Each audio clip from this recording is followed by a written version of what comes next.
God! Mga kapuso, may mga naitalang aftershock na lindol sa Hinatuan, Surigao del Sur ngayong umaga.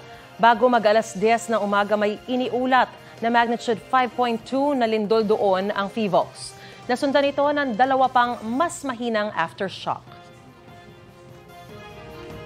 Inaasahang aabutin pa ng bagong taon ang mga aftershock ng malakas na lindol sa Surigao del Sur. Kumustahin na natin ang sitwasyon doon sa ulat on the spot ni Argel Relator ng GMA Regional TV 1 Mindanao.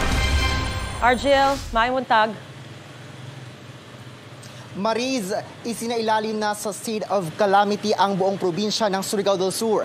Sa kabila naman ng mga aftershock dito sa Hinatuan, balik sa normal na ang supply ng kanilang kuryente.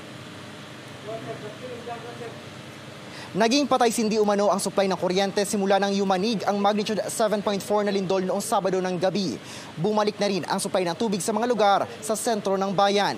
Pero may iilang lugar pa, kagaya ng Sitio Tabok, Barangay Aquino, na hanggang ngayon ay wala pa ring tubig.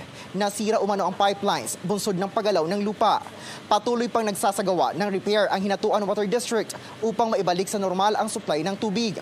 Samantala, kinansela na ni Mayor Shem Garay ang lahat ng mga pagtitipon ng mga opisina sa ilalim ng LGU Hinatuan na may kaugnayan sa pagdiriwang ng Kapaskuhan. Hinikayat din ang mga pribadong sektor at mga organisasyon na ipagpaliban muna ang mga Christmas party dahil hindi umano akma ang mga pagtitipon sa nararanasan ngayong problema ng bayan at lalo pat patuloy na nararamdaman ang aftershocks. Sa taya ng PHIVOLCS, nasa 2 hanggang 3 buwan pa ang inasahang makaka-recover ang Hinatuan sa aftershocks.